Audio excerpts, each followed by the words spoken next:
The welfare state supporters are fighting against charter schools. The NAACP is fighting against charter schools. The teachers' unions give a lot of money to politicians. They give money to the NAACP. Moreover, if you have people coming in with charter schools, then you don't have the local political ward heelers, as it were, controlling all these resources that they can use to reward their friends and punish their enemies. And so therefore they want control of the schools because the schools are a source of jobs. Whether or not the kids learn anything is not their concern. It's Tuesday, October 24th, 2023, and welcome back to GoodFellows, a Hoover Institution broadcast examining social, economic, political, and geopolitical concerns. I'm Bill Whalen. I'm a Hoover Distinguished Policy Fellow. I'll be your moderator today, joined by two of our three GoodFellows. Lieutenant General H.R. McMaster cannot make the show today, but we'll soldier on without him. I'm glad to report that we are joined by the historian Niall Ferguson and the economist John Cochrane. They are both Hoover Institution Senior Fellows. Guys, good to see you. We're going to do two segments today. One is going to be on the Middle East and the economy. Since it's October, I thought John and Neil, we might also talk a bit about markets. Give John a reprise since we're doing world politics. We'll go into John's sweet spot of economics. But first, we're going to talk about education. And we have on our show today someone who's a pioneer in this field. He is actually a champion of what is called virtue-based education. Joining the show for the first time is Ian Rowe. Ian Rowe, in addition to being an American Enterprise Institute Senior Fellow, is the co-founder of Vertex Partnership Academies, a virtues-based public charter high school in the Bronx. His past accomplishments in the field of education include a stint as CEO of Public Prep, a nonprofit network of public charter schools based in the South Bronx and the Lower East Side of Manhattan. Ian Rowe is also chairman of the board of Spence Chapin, a nonprofit adoption services organization, and the co-founder of the National Summer School Initiative. And he serves as a senior visiting fellow at the Woodson Center and a writer for the 1776 Unites campaign. But wait, there's more. Ian Rowe is also an author. His book's title, Agency, the 4-Point Plan for All Children to Overcome the Victimhood Narrative and Discover Their Pathway to Power. Ian, welcome to GoodFellows. And as a Hoover Institution partisan, I must say I was delighted to see photographs of Vertex students holding up copies of Shelby Steele's terrific book, Yes. The Content of Our Character. Why that book for those young minds? Well, first of all, thank you for being invited to be in with such august company. Yes, well, Shelby Steele actually visited our school a few weeks ago with his son, Eli Steele. They're filming a documentary called White Guilt. And, Shelby Steele visited, and, you have these moments in your life when earlier in your life, you have an interaction from afar with someone who really changes the way you think about your life. And when I first read Content of Our Character, 30 years ago, I had been working in New York City and being a Black professional in the world, trying to make it and starting to develop my own views about race and what it meant in America. I was a child of immigrants, Jamaican immigrants. I remember when my dad was in the United States, he, born and raised in Jamaica. He always said when he was in Jamaica, I am a man. I'm a man. It wasn't until he came to the United States where he learned he was a Black man. And that prefix, that adjective had meaning, that somehow being a Black man in this country meant that somehow you were less than or that you had less opportunity. And he rejected all of that. He just said that makes no sense. This is a country that we've come to for great opportunity. And as growing up, I always grappled with this. And then I read this book, Content of Our Character, which put into words this feeling that I had that I can be successful in this country. And we're deluding ourselves that race has to be the biggest factor that determines the future of any given individual. And so that book, Content of Our Character and Shelby Steele, was one of the sort of first pieces of literature that I read that really shook me to think in a new way and really affirmed a lot of the things that I'd already been thinking from my own parents and how they viewed America as a place that opportunity was there if you could be prepared for it. So fast forward 30 years later to have Shelby Steele in my school with my students talking about the content of our character. And so that book is now going to be part of the canon for Vertex, meaning every single student that book will be part of the required reading literature. Let's talk a bit about the Bronx, and I'll let Neil and John take over. For those not familiar with the United States geography, the Bronx is a borough in New York City. It's home to the New York Yankees. It's the childhood home of Jennifer Lopez, Al Pacino, and Ralph Lauren. How's that for an eclectic group? Very nice. The Bronx has problems, though. It suffers from a higher poverty rate than New York City as a whole. Assault and robbery rates are far higher than the national average. And in terms of the guarantee of a quality education, this is a problem. According to the Annenberg Institute for School Reform, and I'll quote, 90% or more of high school students in 5 Bronx neighborhoods are not ready for college-level work by the end of 4 years of high school. Ian Rowe, you're an academic, but you're also an innovator. What lessons do your experience in the Bronx provide in terms of trying to provide quality education for kids? Yeah, so the numbers that you just described are very sobering and very real.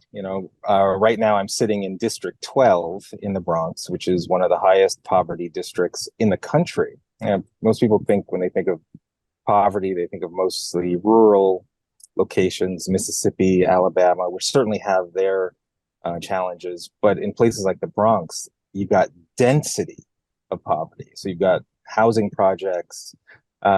You've mentioned some numbers. The non-marital birth rate in this community is 84%, meaning more than 8 out of 10 babies that are born outside of marriage.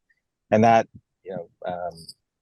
that linked with poverty, absence of fatherhood, that can lead to a set of, very challenging issues for kids growing up.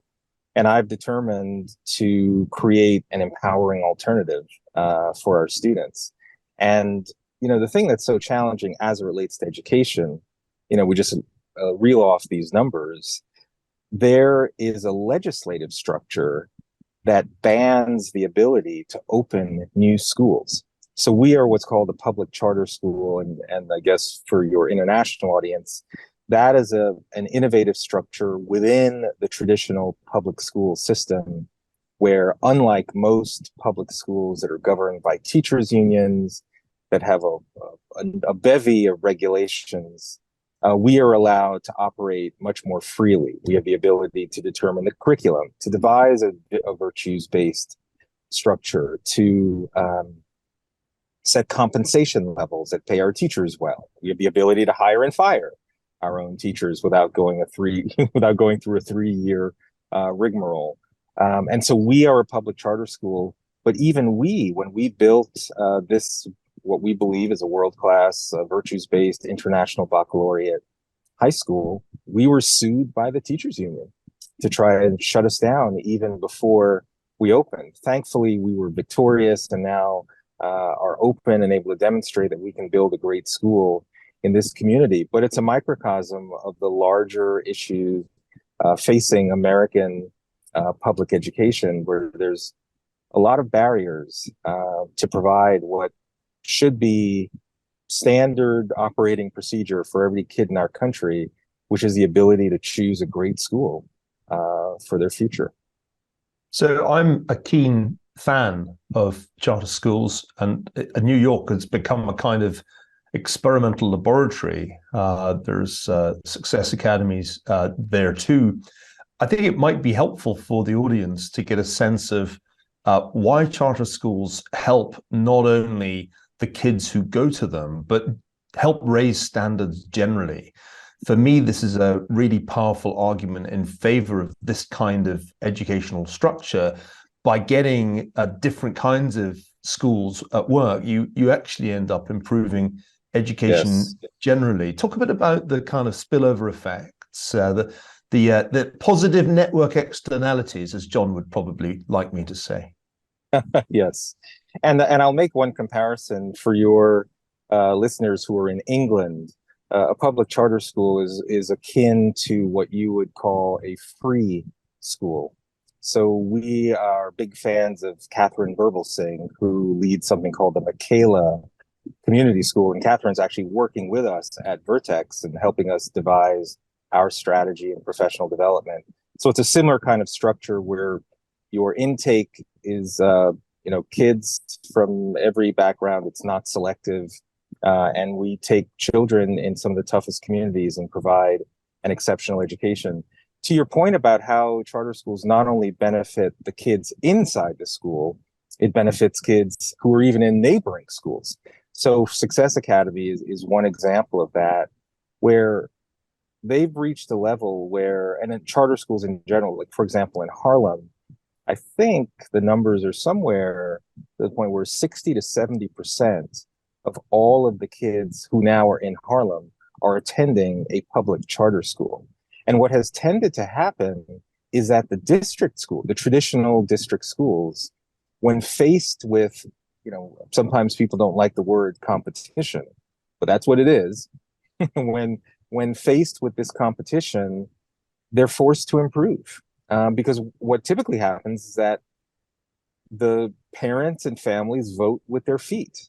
If you're in a district that historically only 20 to 30% of kids are reading at grade level, and suddenly there's this charter school, which is 5 minutes away from your home. You see these kids, they're in uniforms every day. They're generally more well-behaved. They're, generally kids who seem to be more determined to get a better education. You'll opt to go there. And what's interesting, charter schools in many ways attract the kind of family that 30, 40 years ago would have opted for a religious school or a local Catholic school.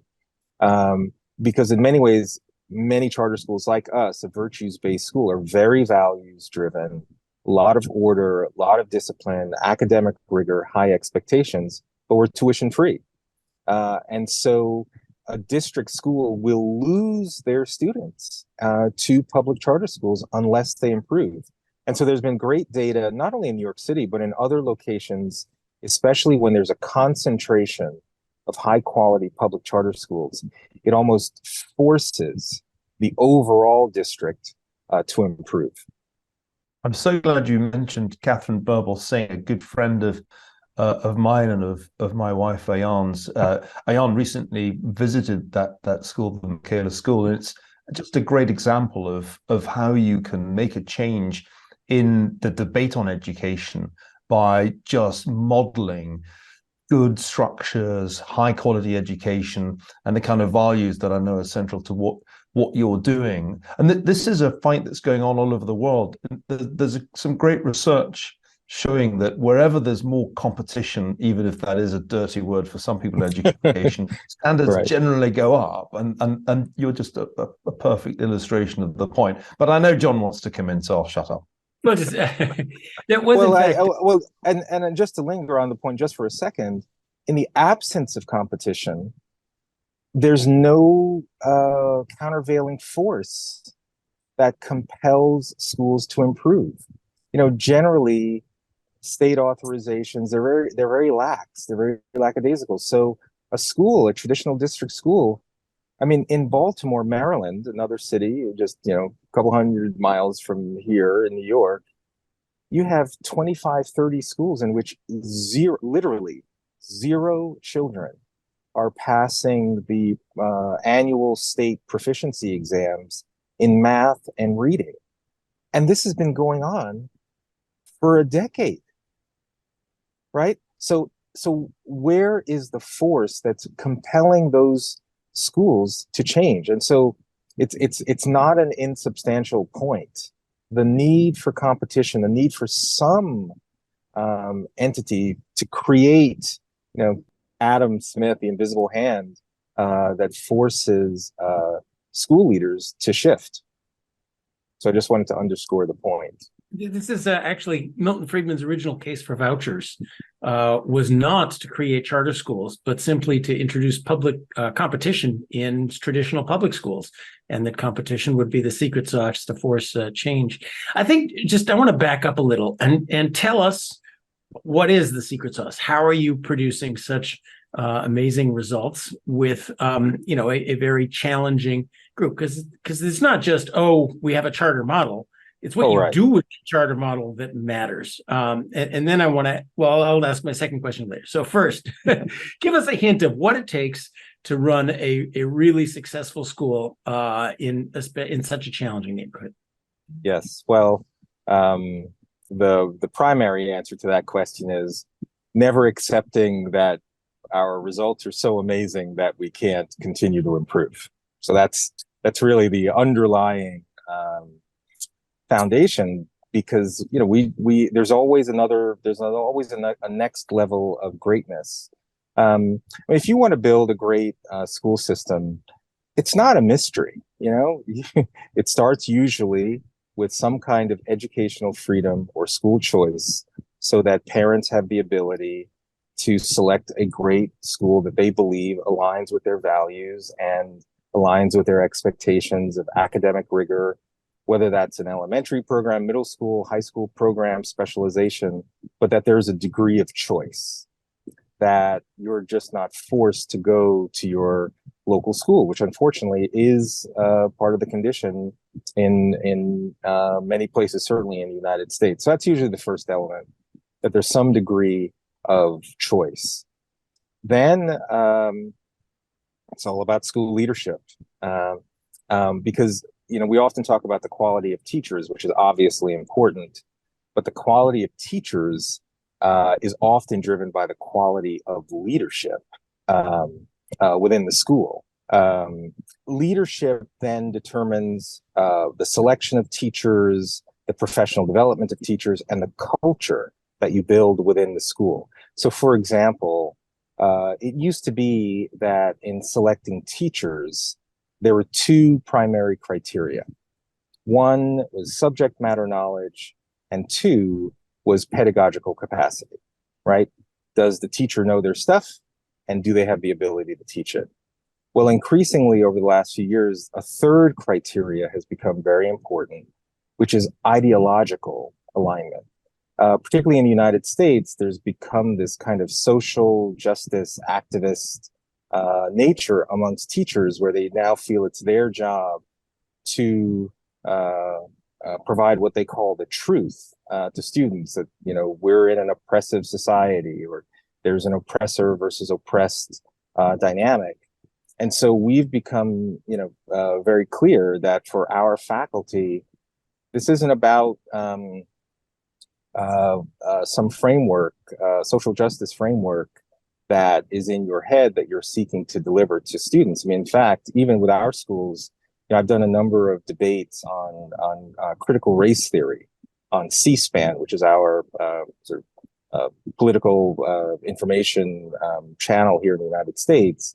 And so, and I debate against critical race theory, and I think that the harms that it does to our students and adults. And so we actually have candidates who are applying to teach at Vertex Partnership Academies actually have to watch that beforehand, just to give a sense.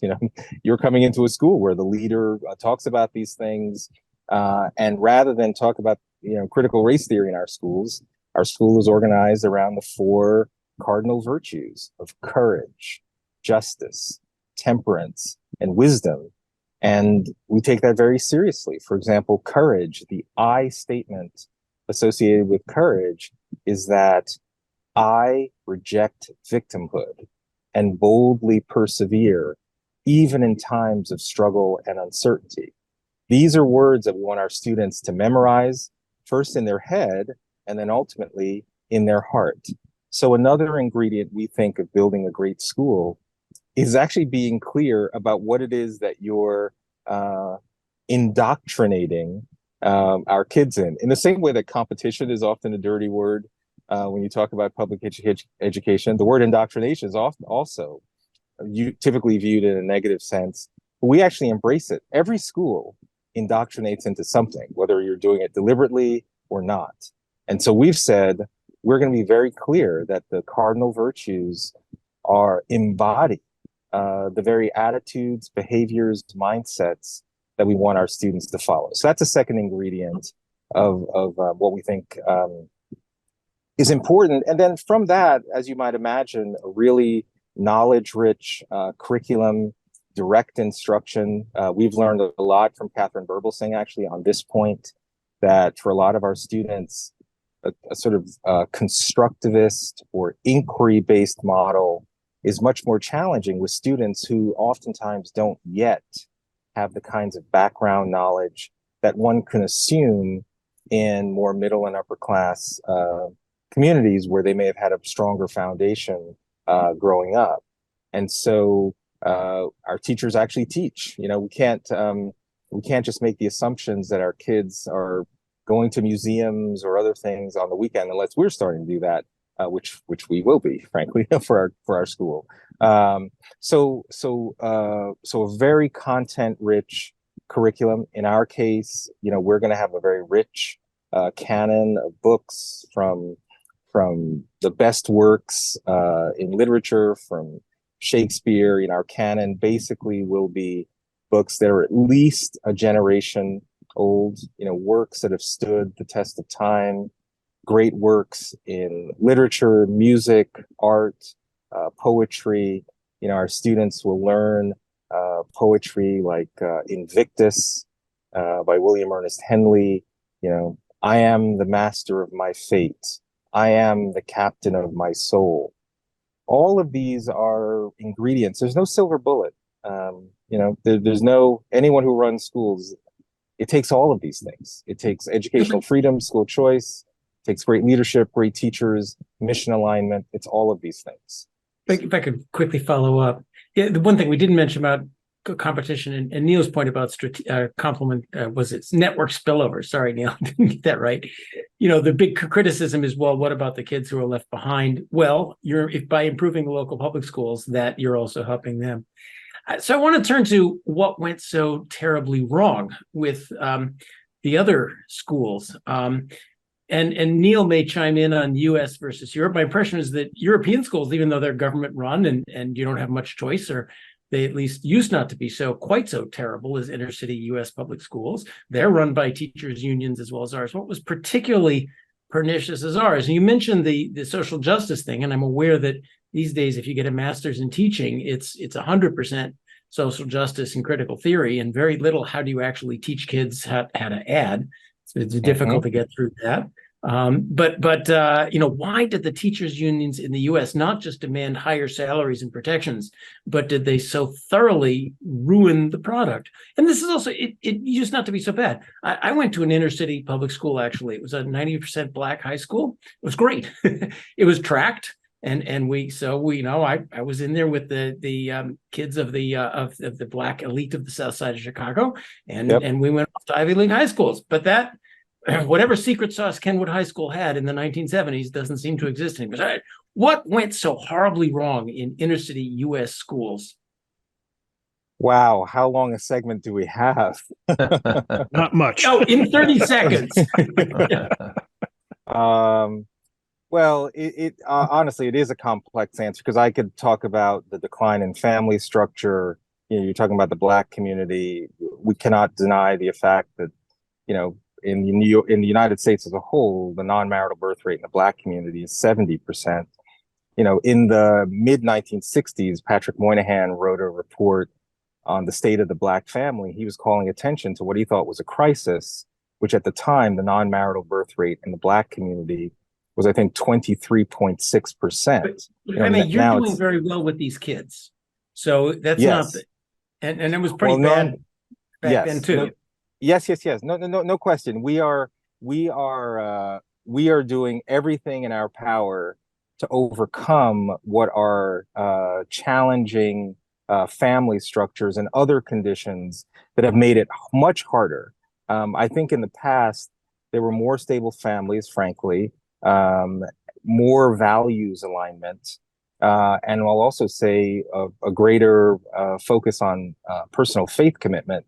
So there's been a sort of decline of civic institutions that have just created more of a burden on schools to have to kind of make up for those things. And so clearly we, as you can tell, a virtues-based education, we're as close to the line as one might get in terms of religious faith in some ways. So you're no doubt, we are successful in some ways, because we are going above and beyond what schools traditionally had to do to be successful. You mentioned the teachers union. They are a huge, in our view, negative force in education. They are, in our view, limiting opportunity for the very students that need the opportunity the most. Interestingly, John, if you look at the European situation, there aren't many countries that still have a monopoly of state control over secondary and primary education. Finland is a rare exception. In most European countries, there's now quite a lot of institutional diversity and competition, not perhaps as radical as in England, because I think England really has been very bold since Michael Gove's reforms. But there aren't that many countries left that have a kind of standard monopoly system. And you get this competition producing improved results, especially when there's also a strong private sector. And I want to just break a lance for private schools, because I send my children to private schools, and I've done it because I've always found that they offer better education than the state or public sector, even when those schools are quite good. There's one thing I don't mind spending money on for my kids. It's education. By coincidence, Ian, my younger children have just started at an English private school in Oxford, and its values are kindness, courage, and respect. And I'm amazed how often my 6-year-old refers to these as he's navigating the new environment he finds himself in, very different environment from Northern California. And he fell over and grazed his knee just the other day, and he said, I'm showing courage. I'm not going to cry down.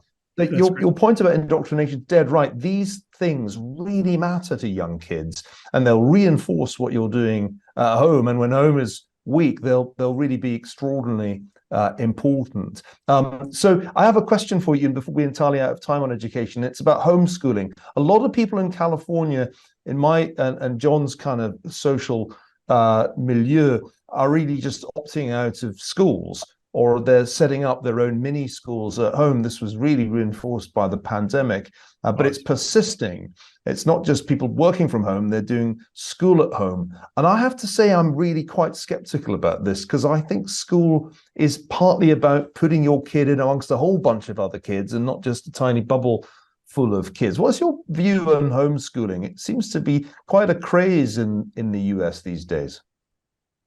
Well, I am generally a supporter of any structure that gives a parent the ability to choose the right education for their child, whether that's a homeschool situation, a private school, as you've just said, for your own child, a traditional district school, a charter school like ours.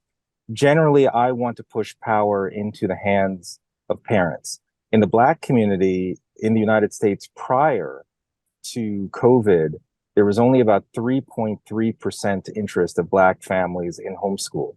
Post-COVID, the census now reports that number is 16.6%. It's incredible, right? Wow. So whether or not it's the right answer, I will always opt to give a parent that right and that opportunity. And the truth is, if you're interested in homeschooling, certainly in the United States, there's some powerful resources that are available to you. There are strong homeschool communities. They're reinforcing one another now with the power of the internet. There are communities that are able to connect virtually. So I'm bullish. I think the more variety, the better. I think most parents want to do the best thing for their kid, and I don't want to put myself in the position that somehow I know better than the parents. And if homeschooling is their choice, and generally, I think the market will play itself out. If homeschooling is not working out, I think a parent will then opt for a different structure. But so that's my general view. The more freedom, the more choice, the better. It is an important escape valve, but I think the majority of what Neil said, our socioeconomic class who does this, are facing just catastrophic choices. The local public schools are terrible. The local private schools are nothing but far left political indoctrination. What the heck are you going to do? But it's an option only available to high wealth, two-parent families where one is working lightly or not working and highly educated so that you can step in and do some of the teaching. So I view it as a break glass in case of emergency. But then, of course, the other thing I've seen parents do in this case is, you're homeschooling pod, then somebody gets, why don't we call this a charter school? And next thing you know, you're building new institutions. Ian, we have just a couple minutes left, so I'd like to throw two questions at you, sir. The first, there's been remarkable research on charter schools done at Stanford's Center for Research on Education Outcomes, or CREDO for short. This is run by Mackie Raymond, who is a Hoover Distinguished Research Fellow. I'd like to get your thoughts briefly on Mackie's research and what it says about what more needs to be done about charter schools, since they've been looking at it for 15 years.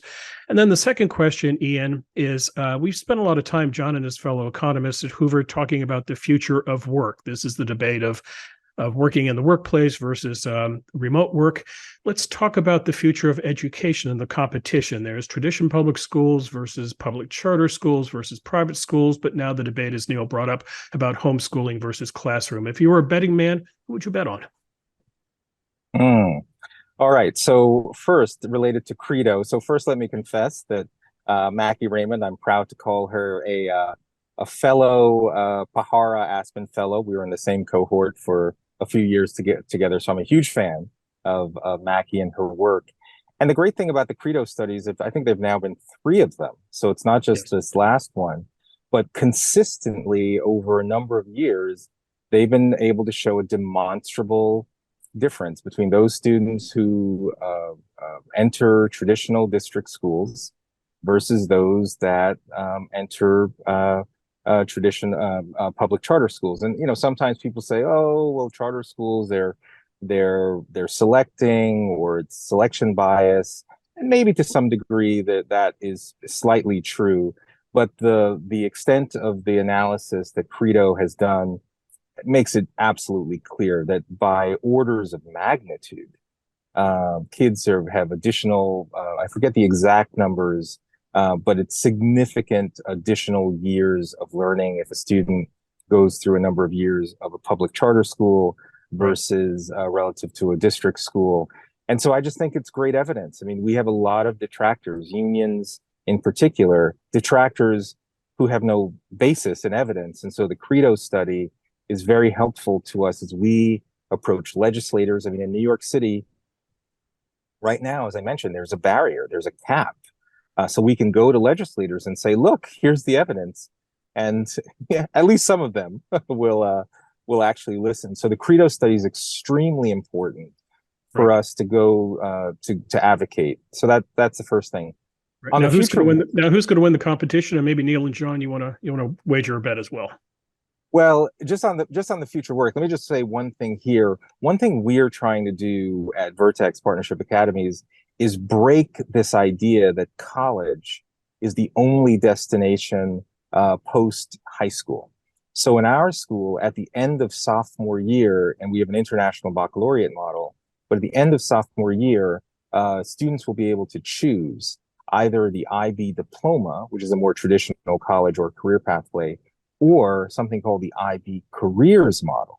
And in the careers model, in the last 2 years of high school, embedded with the curriculum is the opportunity to do apprenticeships or internships in high school.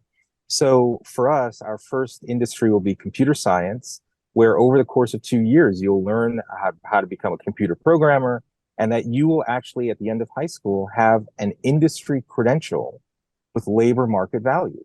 So if you want to, you'll be able to go directly into industry, directly into a job, if that's what you so choose. And over time, when I went to high school, our structure is a specialized high school in New York. We had 14 different majors. So over time, we'll envision healthcare. We'll have a phlebotomy course of study, being able to take blood and in a hospital. And, phlebotomists can make a good amount of money coming out of high school. And so it's this idea that we break the model of college for all, and that we want to create more multiple pathways within the secondary experience. So when we talk about the future of work, I actually think it's very important to talk about the future of high school and how we embed a structure so that college now becomes a very good option, but it's an option on equal footing with being able to have industry expertise that can earn you a job coming out of high school. Neil, John, any thoughts? Couldn't agree more. I miss shop. Yes. I'm from the generation that actually had shop, and it was wonderful. And they taught me how to properly use a power saw. You don't learn that in high school anymore. 100%. We are looking at designing a shop structure in our physical structure here at Vertex. It's very important. It's tactile. You learn a skill, and these things are still highly valuable and highly needed. And you don't necessarily need a college degree to be successful. It's not denigrating a college degree. Well, these things are less likely to be disrupted by AI. Yeah, well, how to high school and college don't teach sort of practical life skills, including Quite the opposite. shop, how to use a screwdriver, but also including how to fill out your taxes, how a credit card works. Yep. Things one needs to know, along with where did America come from and why are we here? Yes. Okay. Ian Rowe, enjoyed the conversation. Thanks for coming on GoodFellows. Keep on doing the great work you're doing. Oh, well, gentlemen, thank you. Now on to our B segment, and John Cochrane, this one is for you. Loyal GoodFellows viewers know for the past several episodes, John has had to endure the domination of historians as Neil and H.R. McMaster and even Stephen Kotkin have come on and talked about world politics. Now, actually, I'm joking. John Cochrane likes being an amateur historian. He likes to get in the ring and joust with them. But John, we're going on your turf today. We're going to talk about economics, but my friend, we're still going to stay in the Middle East in this regard. I'm curious as to your and Neil's thoughts on economic ramifications of the violence in the Middle East. For example, we have the New York Times reporting that Jay Powell, the chair of the Fed, is watching the region closely. Quote, geopolitical tensions are highly elevated and pose important risks to global economic activity. International Monetary Fund analysis points to, quote, worsening longer-term growth trends as economies struggle to lift productivity, barriers to free trade mount amid worsening political tensions, and public debt rises around the world. Standards & Poor's reports on inflation. Further increase in energy prices triggered by escalating hostilities in the Middle East, quote, could underpin inflation and weigh on economic activity. John Cochrane, as you watch what is going on in the Middle East, as you watch the world in a very tense situation, your thoughts on what to watch in terms of economics?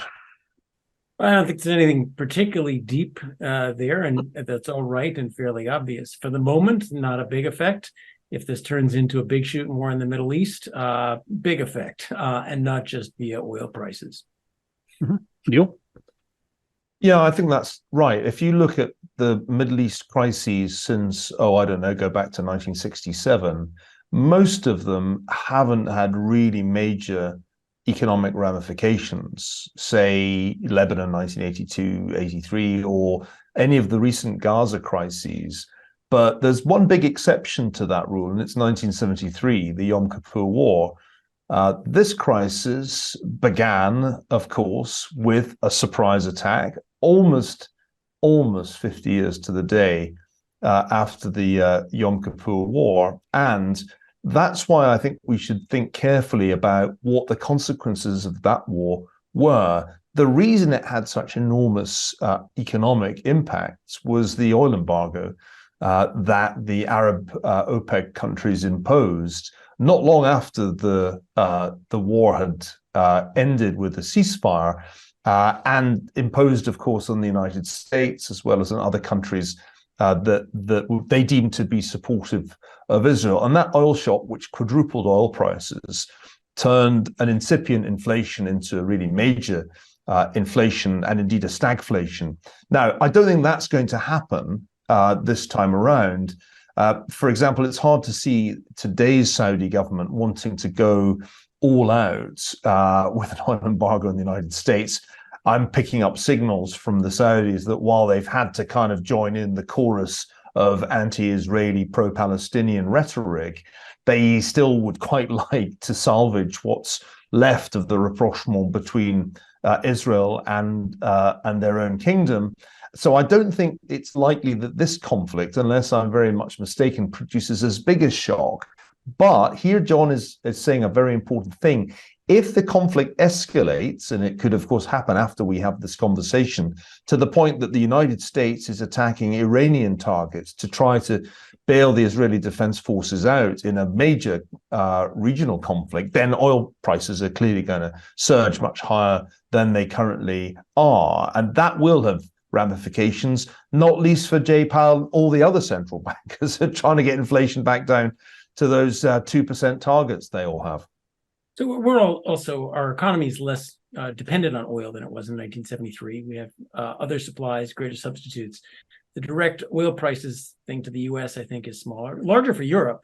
One of the issues in Niall's great column this week was that Europe has just pivoted from Russia to the Middle East. And if the Middle East oil supplies blow up, Europe's kind of go, oh, well, too bad those windmills aren't running 24 hours a day.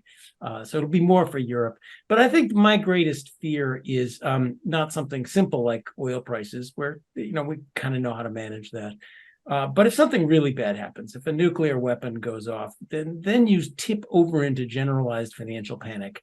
And at that point, who knows what happens?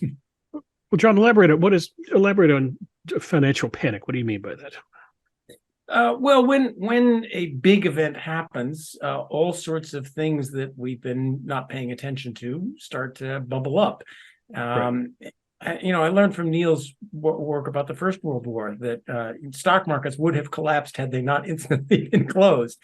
That was probably actually unsung the greatest financial panic of all time. When do people sort of lose faith and say, I'm selling everything, I'm going to hold cash? That sort of event is what precipitates the huge problem. Then, what would it take?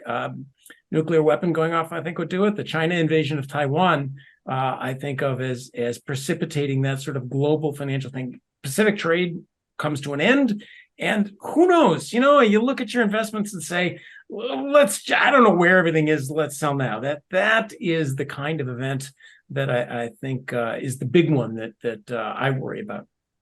And it's worth adding that even before the Middle Eastern crisis blew up, there was already quite a lot of stress emanating from the bond market as 10-year yields briefly passed the 5% mark, highest they've been since before the global financial crisis. With inflation actually trending down, that's a pretty substantial hike in real interest rates. Any borrower, particularly a borrower who has to refinance imminently, is feeling a lot of pain or is about to feel a lot of pain. And I think there was already, the makings of some kind of quite big financial shift in equity valuations on its way before you had the Hamas attacks on Israel. John's dead right. You don't even need things to go nuclear. You just need a Chinese blockade of Taiwan to send markets down a cliff edge, because that would be a much bigger shock to the global economy than the war in Ukraine or the current crisis in Israel. And I don't rule that out, because after all, if you're Xi Jinping and the US has got first the war in Ukraine, now a crisis in the Middle East, that's 2 aircraft carrier strike groups taken up with that crisis, it'd be hard to find a better time to make a move on Taiwan than the current moment. I'm told he's a much more risk-averse person, Vladimir Putin. On the other hand, they seem to spend a lot of time together, those two guys. Maybe opposites attract, or maybe they're comparing notes on the next move. But there's no doubt that would really be a shocker for markets. And here's how these things work. There's all sorts of stresses building under the ground. Who's going to pay off commercial real estate? Whole bunches of banks are still deeply underwater, or extending and pretending. Sovereign debts are huge. If interest rates spike, how are we going to roll over sovereign debts? Yeah, Italy could go under. China's real estate bubble also being extended and pretended. There's all that stuff bubbling around. Normally, we kind of sit and wait, and then a couple of years later, it gently works itself out. But if people pull the plug, then all of a sudden things go badly. So we're in this very interesting economy. The economy's still bubbling along strong. Interest rates are now +2 real, back to historical norms. That's unusual relative to the recent past, but not sort of screaming fire alarm. But there's all these things under the surface, as there always are. And really, when do those explode is the thing to worry about, and maybe they won't. But what's really not normal, John, and I know you'll agree with this, but it's worth saying, is to have a federal deficit of 7% of gross domestic product at full employment. I mean, that's just not normal at all. And it's one reason why when the Middle East crisis kicked off, it wasn't a standard risk-off move that you saw, because that would have seen a much bigger rally in bond prices. Yields would have moved downwards more. Actually, people were at one point trading the 10-year at a 5% yield. That ought to send gold down, but gold's actually up. So things are not normal. And I think they're mainly not normal because US fiscal policy is so out of whack. And given that the Fed is no longer a buyer, but a seller of bonds, and a bunch of foreign buyers are no longer buyers of bonds. Watch the bond market. That's the thing I think we all probably need to worry about. And that will, of course, have knock-on effects for every other market, including the stock market, which people talk about much more. Absolutely. I think we need to start a club, Neil, where we have end of the world is coming signs and we parade around once a week because of, the debt bomb sign, and we parade around the office once a week. Well, we might be accused of crying wolf on that subject, John, as we've probably saying this for 20 years. But I mean, on this, I think it's been true for 20 years that the US has been an unsustainable fiscal path. It just steadily gets worse. Yeah, and we live in California. It's like earthquakes, and people do criticize us, saying, "Well, it hasn't happened yet." And I say, "Well, we haven't had an earthquake in California in 20 years yet either. So, do you not buy earthquake insurance?" I'm reminded of the old joke about how the major newspapers report the end of the world, and the Washington Post headline is "World Ends, Women and Minorities Seen Hurt the Most." The Wall Street Journal reports "World Ends, Markets Down Sharply in Trading," and the New York Times writes "World Ends, Details on page D5." But Neil, you mentioned we're not in a normal situation. What is the road to normal? How do we return to normal? Well, it's very hard to see the American political system delivering a kind of rational series of reforms that might bring the federal government's finances into equilibrium. I mean, you could do a number of things. You could start looking at the soaring cost of entitlements. That's something that the political class gave up thinking about back in 2012. You could, of course, reform immigration so that instead of allowing illegal immigration, you would reform legal immigration and start attracting all those talented people out in the world who would like to come to the United States and probably would do more to raise the productivity of the economy than the people currently accessing the United States. The problem is not actually rocket science. The problem is getting the politicians in Congress to pass the legislation that would raise the growth rate. And ultimately, that's the way out. Because you're not going to solve the problem in a simplistic way by slashing spending and jacking up tax rates. I mean, a crude approach to balancing the budget doesn't have a great track record. You've got to do something that raises the growth rate above the real interest rate. Right now, we're heading towards a situation in which the real interest rate will be above the growth rate next year. And that's when the nasty fiscal arithmetic gets really nasty. I don't think even that will do it. I think you probably need a national security disaster to bring people in Washington to their senses. And that's where our conversation seems to me to come full circle. It probably does need things to go very wrong in US foreign policy. Maybe it is a disaster over Taiwan to get sanity to prevail amongst the people whose policy decisions produce a 7% of GDP deficit at full employment. I mean, it is crazy. It's so out of whack, you can't quite believe the numbers. When you look at the Congressional Budget Office projections, they all see the federal debt relative to GDP soaring in the next 20 years. And people in Washington act like, no, we've got to have a fight about who the Speaker of the House is and take as long as possible about that, and then engage in some kind of brinkmanship over whether the government even stays open. I mean, it's just a clown show in Washington. And it's a clown show, unfortunately, on the deck of the Titanic. Pop that, John. Well, Neil, you're doing better than amateur economist here. That was great. I would just say the fiscal situation is even worse than you think, because the real problem is not just astounding deficits at the peak of a business cycle, not the predictable rising ocean of entitlement spending, but what happens in the next crisis. when China blockades Taiwan, Uncle Sam's going to go to the markets and say, I need another $10 trillion of stimulus bailout. And this time I got to actually borrow some money to build a military. And we just tried that and got inflation. Where's that money coming from? How are you going to pay that back? Asks the bond market. And there's no answer to that. You need the ability to repay in order to be able to borrow money. I'm not so sure it's just the politicians. There's a lot of politicians who get it. There's a little bit of a problem with voters, too. We seem to be heading towards Argentinian politics. The news of the Argentinian election I found very interesting, where the leading candidate basically handed money out from the backs of trucks, money that everybody could see was going to stop the minute the election is over. And yet this seems to have bought him 38% of the vote relative to 30% for the libertarian. And both parties are now in this business of handing out money as if modern monetary theory still held sway. And a lot of it is still discretionary. I mean, $1 trillion, $1 trillion for student loans, $1 trillion for electric cars. Well, $1 trillion here, $1 trillion there. That's real money too. That habit, but for some reason, voters are not responding to the sage and sober, within the Republican Party, the sage, sober, classical Reaganite Republicans who seem to dominate the debates that nobody listens to, and instead, the crazies are crazies for a reason, because they follow incentives to be crazy. They're not crazy just because they are crazy of their own volition.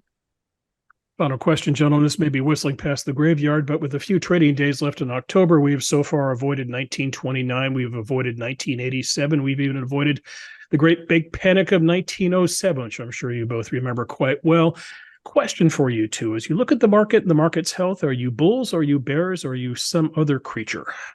Well, the stock market today is just a play on AI. I mean, the stock market is only up because 7 companies, which are the major players in AI, are up. The big tech companies, NVIDIA, that's it. Everything else is basically down. So you've got to really ask the question differently, Bill, is, do you believe that AI is the next miracle that will deliver rising productivity and get the US and indeed the world out of these enormous problems of excessive debt? If you read Mark Andreessen's missives, you just got the techno-optimist manifesto. I kind of hope that's right. And certainly if you had, bet on technological innovation over the last 30 years, you'd have done pretty well. But all that technological innovation that we've seen emanating from Silicon Valley hasn't produced the kind of productivity breakthrough that would get you out of fiscal jail. And so expecting AI to succeed where the World Wide Web failed is I think, quite optimistic. John? Yeah, I was tempted to give the standard missive that the stock market's a random walk. Nobody can predict where it will go. And if you knew it would go up tomorrow, it would have already gone up today. But let's be more interesting than that. The Techno-Optimist Manifesto was wonderful, and I encourage people to read it. Yeah. But it certainly, it wasn't so much a forecast of what will happen. It's a forecast of what could happen if only the government allowed it to happen. And so that's a big danger. I mean, big tech is already heading in the direction of like the big 3 car companies, a very regulated crony capitalist utility. And also remember that just because things do become successful, it's not always the initial companies that make the money. So, the internet became the thing of our lifetime. But if Yahoo, Netscape, and AOL Time Warner didn't make you a whole lot of money if you invested those in the 1990s. And one thing we do know with some academic precision is that on average, buying stocks that are very high priced relative to current earnings, dividends, and so forth, doesn't work out well in the long run. Those things tend to deliver low returns over the long run. Why? There's a few great ones in there, but most of them are just overpriced, and somebody else is going to figure out how to turn those ideas into money, not those particular companies. So what am I saying about the stock market? My guess is as good as yours. I would agree that from a financial perspective, some of the stuff is overvalued. In there somewhere is things that could make a lot of money and change our lives if they are allowed to do so. Right, John, you get the last word. And did it feel good to talk economics? I really enjoy this show because I enjoy learning from my colleagues rather than bloviating about things I pretend I know something about, but mostly know that nobody knows anything about. Okay. And gentlemen, with that, we move on to the lightning round. All right, John mentioned the Argentinian election.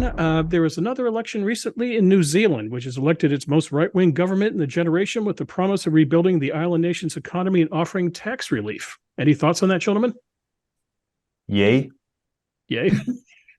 Yahoo! I just hope that this isn't part of what I see around the world. Some places are shifting right, some places are shifting left. A lot of it is the usual back and forth of democracy, that one crowd is in power, screws things up, and everyone says, throw the mums out and try something else. So I hope it's I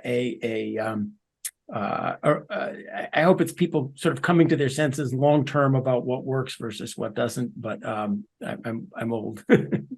I love New Zealand, and having a kind of woke government right the way through the pandemic under Jacinda Ardern was just terribly irritating.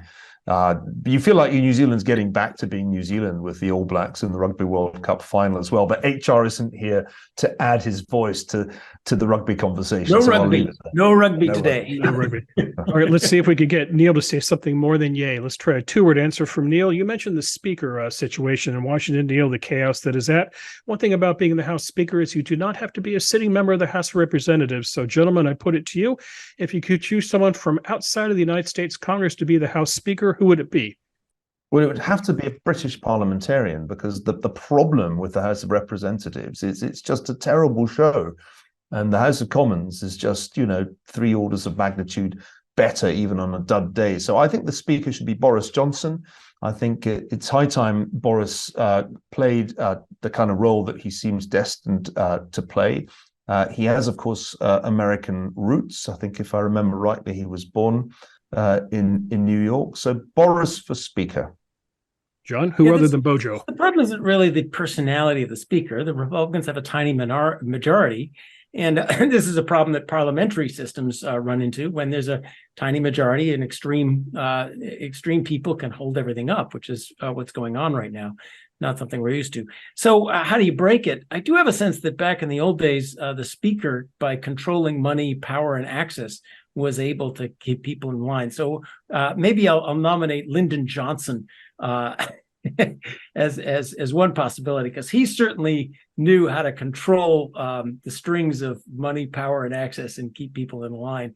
Or maybe we can bring somebody from a parliamentary system who knows how to wrangle small minorities in line. Bibi Netanyahu may need a new job soon. So there's problems there, but that set of talents might be useful.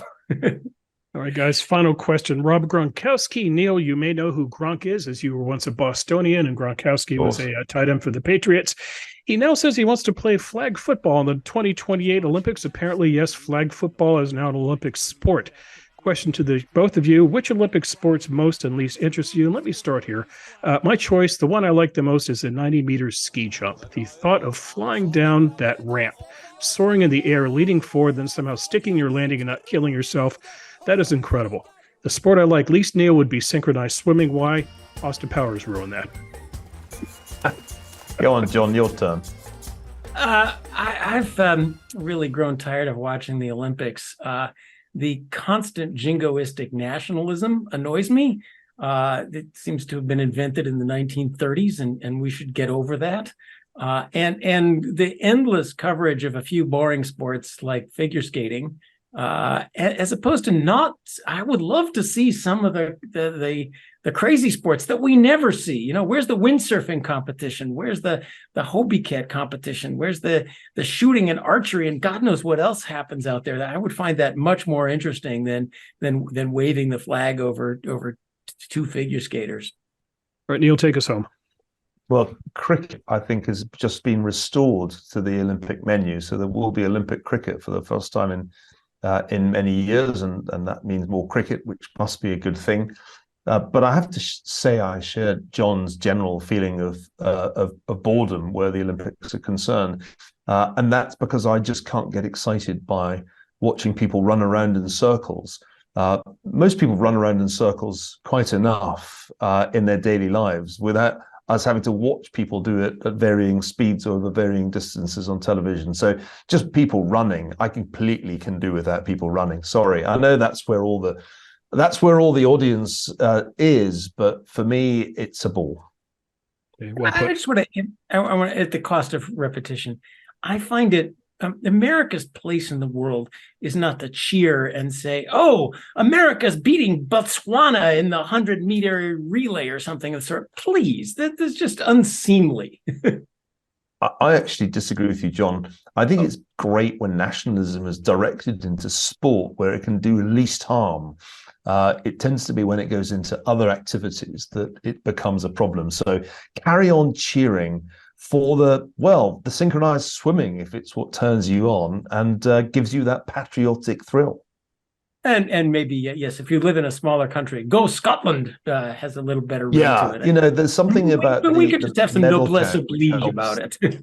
The medal count's good for the underdog, but you know, when it's US v China, we're heading back to the Cold War Olympics when it's really just which superpower can bag the most medals and can the nefarious tactics be got away with.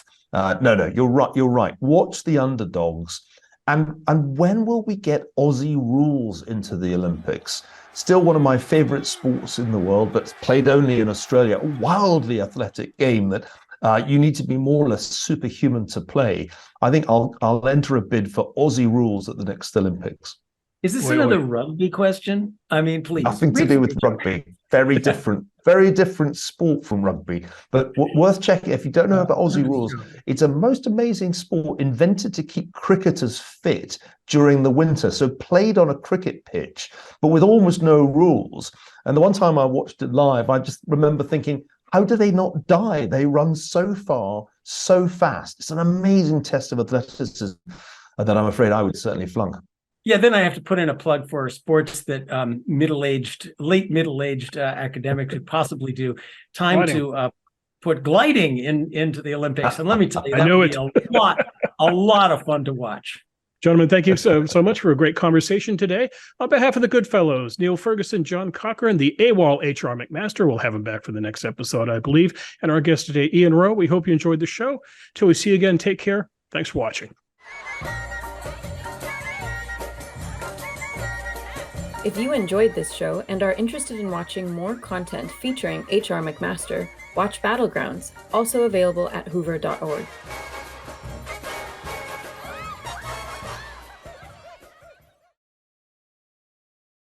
Groovy, baby. Yeah, oh, behave.